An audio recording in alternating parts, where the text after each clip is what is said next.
Assalamualaikum viewer, welcome back to my YouTube channel. My name is Ehtesham ए के नज़र।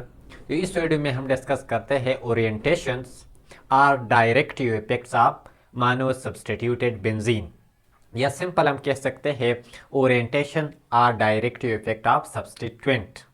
ठीक है, ये पार्ट 2 है। जिस तरह हमने पार्ट 1 में मोनो सब्सटीट्यूटेड बेंजीन और इसका ये दोनों topic orientation effects and reactivity effect को थोड़ा डिस्कस किया था पार्ट 1 में। अब पार्ट 2 में हम ओरिएंटेशन इफेक्ट्स को डिटेल के साथ पढ़ते हैं। चलो स्टार्ट कर लेते हैं कि हमारे पास ओरिएंटेशन या डायरेक्ट इफेक्ट्स कौन से इफेक्ट्स होते हैं मोनो सब्सटीट्यूटेड बेंजीन का। तो सिंपल, मोनो सब्सटीट्यूटेड बेंजीन हमारे पास वो बेंजीन होता है जिसमें एक सब्सटीट्यूएंट क्या होता है, अटैच होता है। और आपको पता है कि सब्सटीट्यूएंट हमारे पास ऐसे ग्रुप होते हैं, या हम सिंपल कह सकते हैं कि सब्सटीट्यूएंट हमारे पास या तो इलेक्ट्रोफाइल्स होता है या न्यूक्लियोफाइल होते हैं। तो ऐसे ग्रुप होते हैं जो बेंजीन से एक हाइड्रोजन को रिप्लेस कर लेते हैं, उसको हम सब्सटीट्यूएंट कहते हैं। अब ये जो हमारे पास सिंपल, हम उसको पहले ऐसे समझ सकते हैं, इसको समझते हैं, फिर हम इस पर ये एग्जांपल करेंगे, इसका मैकेनिज्म को पढ़ेंगे कि यहाँ पर अर्थ और पैरा प्रोडक्ट बनते हैं तो क्यों बनते हैं, और मेटा प्रोडक्ट बनते हैं तो क्यों बनते हैं, उसको हम डिस्कस करते हैं। कि ये हमारे पास एक मोनो सब्सटीट्यूटेड बेंजीन है। तो जब एक दूसरा सब्सटीट्यूएंट, यानी ये एक यहाँ पर जो ब्लू वाला सब्सटीट्यूएंट है, ये अटैच है पहले से इस बेंजीन को, तो इसी वजह से इस बेंजीन को हम कहते हैं मोनो सब्सटीट्यूटेड बेंजीन। ठीक है। अब जब एक अनदर सब्सटीट्यूएंट आता है, आपको पता है कि जब मोनो सब्सटीट्यूटेड बेंजीन बन जाता है तो ये किसी भी कार्बन को ये सब्सटीट्यूएंट अटैच हो सकता है। लेकिन जब एक सब्सटीट्यूएंट अटैच होता है बेंजीन रिंग को, तो इसके बाद जो भी सब्सटीट्यूएंट आता है ये उनसे पूछ कर कहेगा कि मुझे कहां पर जाना है। ठीक है, मतलब ये सब्सटीट्यूएंट इन पोजीशन पर अटैक होगा, किस वजह से, इस सब्सटीट्यूएंट की वजह से। ये सब्सटीट्यूएंट ही बताएगा कि ये सब्सटीट्यूएंट इस पोजीशन पर या इस पोजीशन पर या इस पोजीशन पर अटैच होना है। ठीक है, तो जब ये सब्सटीट्यूएंट आता है तो या तो इस पोजीशन पर अटैच हो सकता है जो मैंने यहां पर रिप्रेजेंट किया है, या इस पोजीशन पर अटैच हो सकता है, या इस पोजीशन पर अटैच हो सकते हैं। अब ये वाला पोजीशन और ये वाला पोजीशन, ये दोनों इनके बिल्कुल सेम है। अगर यहां पर अटैच हो या यहां पर, ये दोनों पोजीशन सेम है। इस पोजीशन को जो पहले सब्सटीट्यूएंट के करीब होता है उसको हम कहते हैं ऑर्थो पोजीशन, और जब ये प्रोडक्ट बनता है उसको हम ऑर्थो प्रोडक्ट कहते हैं। ठीक है, और जब हमारे पास सब्सटीट्यूएंट इस पोजीशन पर अटैच हो उसको हम कहते हैं पैरा पोजीशन या पैरा प्रोडक्ट उसको हम कहते हैं। और जब हमारे पास सेकंड सब्सटीट्यूएंट इस पोजीशन पर अटैच हो तो इसको हम कहते हैं मेटा पोजीशन या मेटा प्रोडक्ट। तो इसी वजह से उसको हम कहते हैं डायरेक्टिव इफेक्ट, जो डायरेक्शन बता देते हैं। इसको आप एक एग्जांपल से समझ सकते हैं, जिस तरह मैंने पार्ट 1 में भी कहा था कि फॉर एग्जांपल ये बेंजीन हमारे पास क्या है, एक हॉस्टल है, और ये जो सब्सटीट्यूएंट है ये इसका क्या है, इंचार्ज है या वार्डन है। अब और ये एस जो है, ये सब्सटीट्यूएंट हमारे पास एक स्टूडेंट है जो इस हॉस्टल में दाखिला लेना चाहता है। तो जब ये सब्सटीट्यूएंट आएगा तो खुद किसी भी कमरे पर नहीं जा सकता, ये सब्सटीट्यूएंट से पूछ कर जाएगा। ये सब्सटीट्यूएंट ही इस दूसरे सब्सटीट्यूएंट को बताएगा कि आपको उस कमरे में जाना है, वहां पर खाली बेड पड़ा हुआ है। तो ये मोनो सब्सटीट्यूएंट जो है, ये सब्सटीट्यूएंट ही बता सकता है कि ये सब्सटीट्यूएंट इस पोजीशन पर अटैच होना है या इस पर या इस पर। तो सिंपल, जब यहां पर अटैच हो तो इसको हम ऑर्थो, जब यहां पर अटैच हो उसको हम पैरा, और जब यहां पर अटैच होता है इसको हम मेटा। तो इसको आप इस एग्जांपल से इजीली समझ सकते हैं। ठीक है, उसको हम कहते हैं डायरेक्टिव इफेक्ट या ओरिएंटेशन इफेक्ट। अब मैंने यहां पर 2 एग्जांपल लिया है जिसको आप इजीली समझ सकेंगे, और इसको हम डिटेल में समझेंगे इस लेक्चर्स में आगे। फॉर एग्जांपल ये हमारे पास एक एग्जांपल है, ये हमारे पास है फिनोल। आपको समझना है कि जब हमारे पास एक बेंजीन रिंग को एक OH ग्रुप अटैच होता है उसको हम कहते हैं फिनोल। ठीक है, तो जब ये फिनोल हम रिएक्शन करवाते हैं किसके साथ, नाइट्रेशन कर लेते हैं।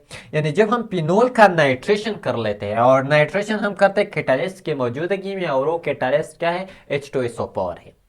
नाइट्रेशन, सल्फोनेशन, अल्काइलेशन, एसाइलेशन, इस पर मैंने पहले से वीडियो बनाया है। ठीक है, तो जब हम फिनोल का नाइट्रेशन करते हैं तो यहां पर हमारे पास इनसे हमारे पास क्या निकलते थे, हमारे पास NO2 और ये NO2 को हमें यहाँ पर क्या करना है, अटैच करना है। अब ये NO2 जो है इस HNO3 से, नाइट्रिक एसिड से एक्सपेरिमेंटली ये प्रूव कि यहाँ पर अटैच हुआ है, जिसको हम कहते हैं आर्थो नाइट्रोपिनोल। इस पोजीशन को हम आर्थो कहते हैं। तो जब हमारे पास जो नाइट्रो ग्रुप है ये आर्थो पोजीशन पर अटैच होता है तो उसको हम कहते हैं आर्थो नाइट्रोपिनोल। और दूसरा प्रोडक्ट जो बना उसको हम कहते हैं, जो इस पोजीशन, उसको हम पैरा कहते हैं, तो उसको हम कहते हैं पैरा नाइट्रोपिनोल। तो जब यहां पर इस बेंजीन रिंग के साथ ये सब्सटीट्यूएंट अटैच था, सिंपल, जब इस बेंजीन के साथ ये OH अटैच था, ये सब्सटीट्यूएंट, तो जब हम इसका नाइट्रेशन करते थे तो NO2 या तो अर्थ पोजीशन पर अटैच हो सकता है या तो पैरा पोजीशन पर अटैच होता है। 53% ये इसको देखा गया है कि ये हमारे पास आर्थोनाइट्रोपिनोल प्रोडक्ट दे देता है और 47% हमारे पास पैरानाइट्रोफिनोल प्रोडक्ट दे देता है और मेटा प्रोडक्ट नहीं देता। ठीक है। अब ये दूसरा एग्जांपल क्या है कि यहां पर ये भी सिंपल बेंजीन है लेकिन इसको नाइट्रो ग्रुप अटैच है, यहां पर OH ग्रुप अटैच है, यहां पर नाइट्रो ग्रुप अटैच है।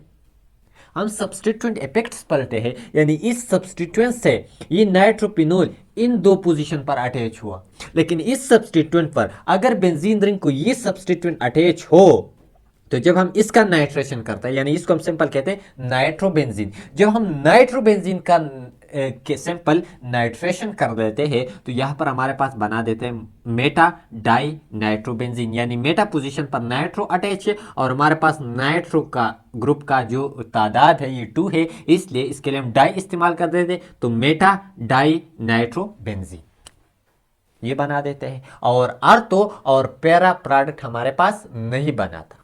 तो सिंपल आपको समझ आ गया ना कि ये सारे का सारे प्रोसेस जो होता है ये इस सब्सटीट्यूएंट की वजह से होता है।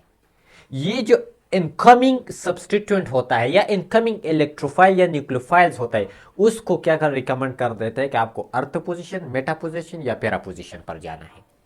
तो जब ये सब्सटीट्यूएंट अटैच था तो इसमें नाइट्रेशन जब हम करते थे तो हमारे पास आर्थो प्रोडक्ट बनता था और पैरा प्रोडक्ट बनता था, लेकिन जब हमारे पास ये सब्सटीट्यूएंट अटैच था और हम नाइट्रेशन करते थे तो हमारे पास मेटा प्रोडक्ट बनता है।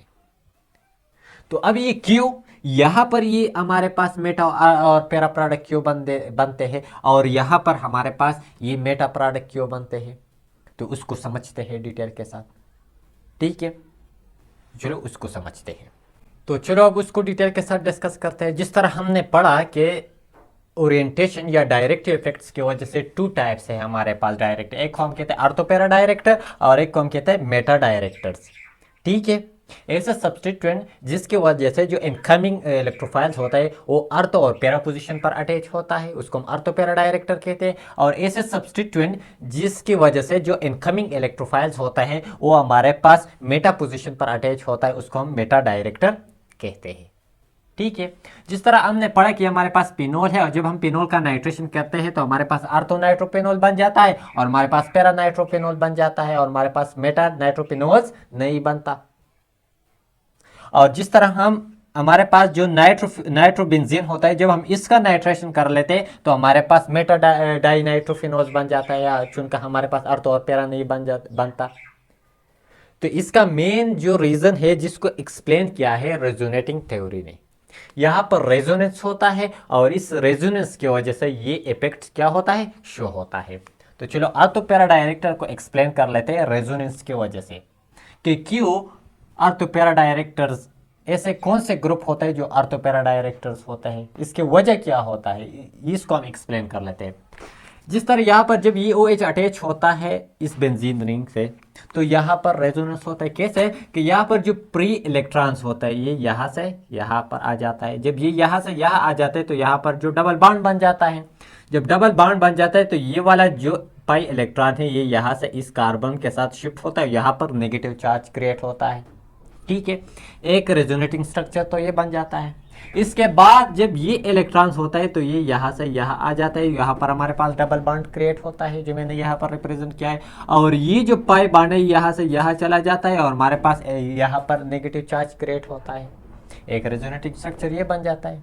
अब इसके बाद वही तरीके के ये जो इलेक्ट्रॉन है ये यहाँ से यहाँ चला जाता है और यहाँ पर पाई बॉन्ड बना देते हैं, और यहाँ पर जो पाई बॉन्ड है ये यहाँ से इस कार्बन के साथ चला जाता है, यहाँ पर नेगेटिव चार्ज बना देते हैं। ये चार हमारे पास क्या है, रेजोनेटिंग स्ट्रक्चर है। अब इसके बाद एक रेजोनेटिंग स्ट्रक्चर और बन जाता है, ये नेगेटिव चार्ज यहाँ पर आ जाता है, यहाँ पर बॉन्ड बना देता है, ये दोबारा ऑक्सीजन लेता है जो रिकवर होता है। लेकिन ओवरऑल इस स्ट्रक्चर को हम कहते हैं resonance hybrid. The sum of all resonating structure is called resonance hybrid. तो ये हमारे पास ओवरऑल स्ट्रक्चर बन जाता है। अब हम इसी से अंदाजा लगा सकते हैं कि इन सारे पोजीशन पर, इस पोजीशन पर यहाँ पर हमारे पास नेगेटिव चार्ज बना, इस पोजीशन पर हमारे पास नेगेटिव चार्ज बना और इस पोजीशन पर नेगेटिव चार्ज बना। ये जो डॉट है ये हमारे पास शिफ्टिंग ऑफ इलेक्ट्रॉन्स को हमारे पास दिखाता है, रेजोनेंस शो कर देता है। तो ये नेगेटिव चार्ज या इस पोजीशन पर, इसको हम ऑर्थो पोजीशन कहते हैं, इसको भी हम ऑर्थो पोजीशन कहते हैं। दोनों इस सबस्टिट्यूट के करीब है और इस पोजीशन पर हमारे पास नेगेटिव चार्ज शो होता है। अब मैं आपसे क्वेश्चन करता हूं, अगर मैं यहां पर कोई एक इलेक्ट्रोफाइल लाऊं, जो इलेक्ट्रोफाइल पर हमारे पास पॉजिटिव चार्ज होता है, तो इलेक्ट्रोफाइल्स कहां पर अटैक करेगा? सिंपल। तो आपको पता है कि इलेक्ट्रोफाइल पर पॉजिटिव चार्ज होता है तो ऐसे नेगेटिव चार्ज सेंटर पर अटैक करेगा।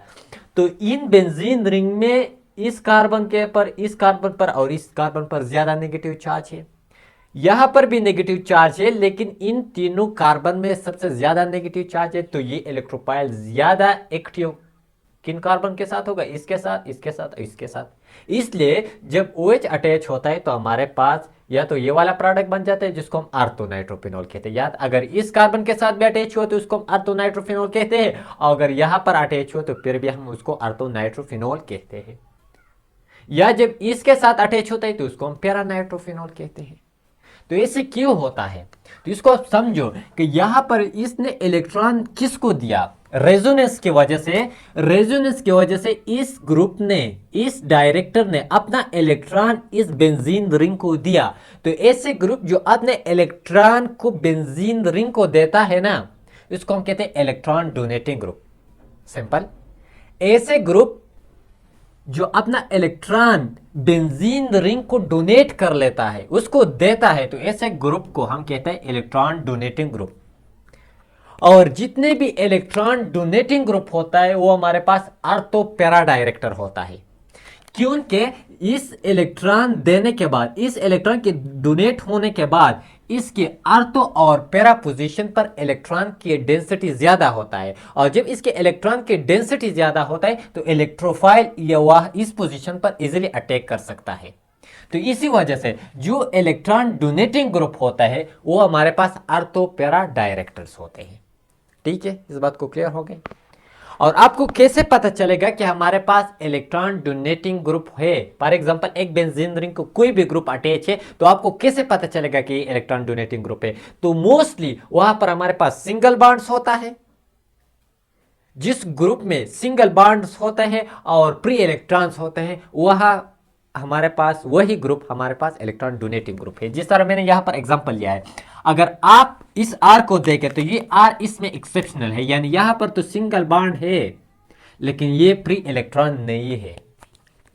लेकिन जरूरी नहीं, अगर किसी भी ग्रुप में इनमें से एक भी मौजूद हो तो आप इजीली कह सकते हैं कि ये हमारे पास इलेक्ट्रॉन डोनेटिंग ग्रुप है।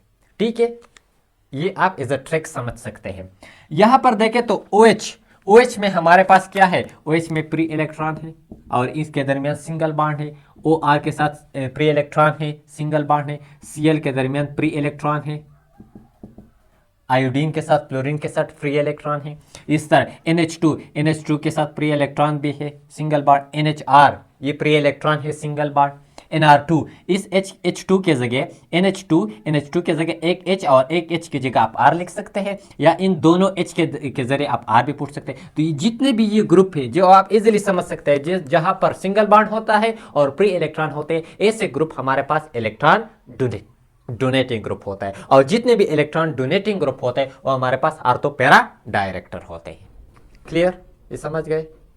तो चलो नेक्स्ट को डिस्कस करते हैं, मेटा डायरेक्टर। अब जिस तरह हमने पिछले जो इस लेक्चर है यहाँ पर स्टार्ट में डिस्कस किया है कि हमारे पास नाइट्रोबेंजीन है, और जब हम इसका नाइट्रेशन कर लेते हैं तो हमारे पास मेटाडाइनाइट्रोबेंजीन बन जाता है 95%। ठीक है, तो ये कैसे यहाँ पर भी रेजोनेंस होता है। तो ये रेजोनेंस कुछ इस तरह होता है कि यहाँ पर आप देख सकते हैं कि नाइट्रो का स्ट्रक्चर डबल बॉन्ड ऑक्सीजन और सिंगल बॉन्ड ऑक्सीजन के साथ यहाँ पर पहले से पॉजिटिव चार्ज होता है, यहाँ पर नेगेटिव चार्ज होता है। तो यहाँ पर जब रेजोनेंस होता है तो सिंपल ये नेगेटिव चार्ज, ये ऑक्सीजन इस नाइट्रोजन के साथ अटैच है, हाई इलेक्ट्रोनेगेटिव, जो ये अपना इलेक्ट्रॉन लेता है तो यहाँ पर नेगेटिव चार्ज क्रिएट होता है, जो यहाँ पर मैंने शो किया है। तो जब यहाँ पर ये अपना इलेक्ट्रॉन लेता है तो ये डबल पॉजिटिव बन जाता है, जो डबल पॉजिटिव चार्ज बन जाता है तो ये वाला पाई इलेक्ट्रॉन ये लेता है, तो यहाँ पर ये इलेक्ट्रॉन्स आता है। तो जब यहाँ पर इलेक्ट्रॉन्स आता है तो यहाँ पर जो कार्बन होता है वहाँ पर इलेक्ट्रॉन की कमी होती है, और जब यहाँ पर इलेक्ट्रॉन की कमी होती है तो यहाँ पर पॉजिटिव चार्ज क्रिएट होता है, सिंपल। तो जब यहाँ पर पॉजिटिव चार्ज होता है तो सिंपल ये इलेक्ट्रॉन यहाँ से यहाँ चला जाता है, यहाँ पर इसके साथ पाई बॉन्ड बनाता है, तो फिर इस कार्बन के साथ इलेक्ट्रॉन्स की कमी होती है जहाँ जिसकी वजह से यहाँ पर पॉजिटिव चार्ज क्रिएट होता है। इसी तरह फिर रेजोनेंस होता है, ये इलेक्ट्रॉन यहाँ पर आता है, तो जब ये इलेक्ट्रॉन यहाँ पर आता है तो यहाँ पर बॉन्ड बना देता है और इस पोजीशन पर हमारे पास पॉजिटिव चार्ज क्रिएट होता है। तो अगर हम रेजोनेंस हाइब्रिड स्ट्रक्चर बनाए, इस सारे रेजोनेटिंग स्ट्रक्चर को हम इकट्ठे करें तो हमारे पास कुछ इस तरह स्ट्रक्चर बन जाता है, जो आप यहाँ देख सकते हैं। जो अर्थ पोजीशन है और पैरा पोजीशन, इस पर पॉजिटिव चार्ज ज्यादा है। अब सिंपल अगर मैं कहूँ कि यहाँ पर मैं इलेक्ट्रोफाइल लाओ ई प्लस, तो वो कहां पर अटैक करेगा। आपको पता है कि ये भी पॉजिटिव चार्ज है और अर्थ और पैरा पोजीशन पर पॉजिटिव चार्ज है, तो ये पॉजिटिव सेंटर पर अटैक नहीं कर सकता, ये उस पोजीशन पर अटैक करेगा जहां पर नेगेटिव चार्ज ज्यादा है। तो ये इस कार्बन पर, इस कार्बन और इस कार्बन और इस कार्बन और इन कार्बन के नाम क्या है, मेटा है, मेटा पोजीशन। तो ये इलेक्ट्रोफाइल इस मेटा पोजीशन पर इसलिए अटैक करेगा कि इस कार्बन के जो इलेक्ट्रॉन डेंसिटी है वो ज्यादा है इस कार्बन के से जब हम कंपेयर करते हैं। और आपको पता है कि इलेक्ट्रोफाइल जिस कार्बन सेंटर पर ज्यादा इलेक्ट्रोनेगेटिव होता है, जो ज्यादा इलेक्ट्रॉन डेंसिटी होता है वहां पर अटैक करता है, तो ये इलेक्ट्रोफाइल इस मेटा पोजीशन पर अटैक करेगा। तो क्यों मेटा डायरेक्ट है, तो ये ग्रुप ने इस बेंजीन रिंग से इलेक्ट्रॉन को विड्रॉ कर दिया। तो जितने भी ग्रुप होते हैं जो इस बेंजीन रिंग से इलेक्ट्रॉन को विड्रॉ कर देते हैं, इस ग्रुप को इलेक्ट्रॉन विड्रॉइंग ग्रुप कहते हैं। और जितने भी इलेक्ट्रॉन विड्रॉइंग ग्रुप होते हैं ना, वो हमारे पास मेटा डायरेक्टर होते हैं। ठीक है, समझ गए। यानी जितने भी ग्रुप होते हैं जो बेंजीन रिंग से इलेक्ट्रॉन को विड्रॉ कर लेते हैं उसको हम इलेक्ट्रॉन विड्रॉइंग ग्रुप कहते हैं। और जितने भी इलेक्ट्रॉन विड्रॉइंग ग्रुप है ना, वो हमारे पास मेटा डायरेक्टर होते हैं, क्योंकि इस इलेक्ट्रॉन विड्रॉइंग ग्रुप से जो मेटा पोजीशन होते हैं, जो मेटा पोजीशन ये वाला, ये दोनों पोजीशन, वहां पर इलेक्ट्रॉन की डेंसिटी ज्यादा होता है, जो इलेक्ट्रोफाइल के लिए वो इजिली अटैक कर सकता है इस पोजीशन पर। और आपको कैसे पता चलेगा जितने भी इलेक्ट्रॉन विड्रॉइंग ग्रुप है वो कि ये कोई भी ग्रुप हो वो हमारे पास इलेक्ट्रॉन विड्रॉइंग ग्रुप हो। तो आपको इजीली ये एज अ ट्रिक समझ सकते हैं कि जिस ग्रुप में हमारे पास डबल बॉन्ड्स मौजूद हो, बाज एक्सेप्शन तो हो सकते हैं लेकिन ज्यादातर जितने भी ग्रुप है और वहां पर डबल बॉन्ड है तो ये हमारे पास as a electron withdrawing group है।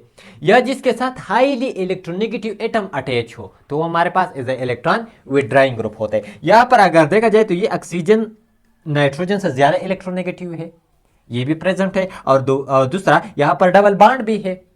तो इसी वजह से ये जो NO2 ग्रुप है ये हमारे पास इलेक्ट्रॉन विड्रॉइंग ग्रुप है। यहाँ पर मैंने एग्जांपल लिखा है जो NO2 है, SO3H का अगर आप स्ट्रक्चर देखा है तो ये सल्फर और ऑक्सीजन के दरमियान डबल बॉन्ड है, इसी वजह से ये इलेक्ट्रॉन विड्रॉइंग ग्रुप है।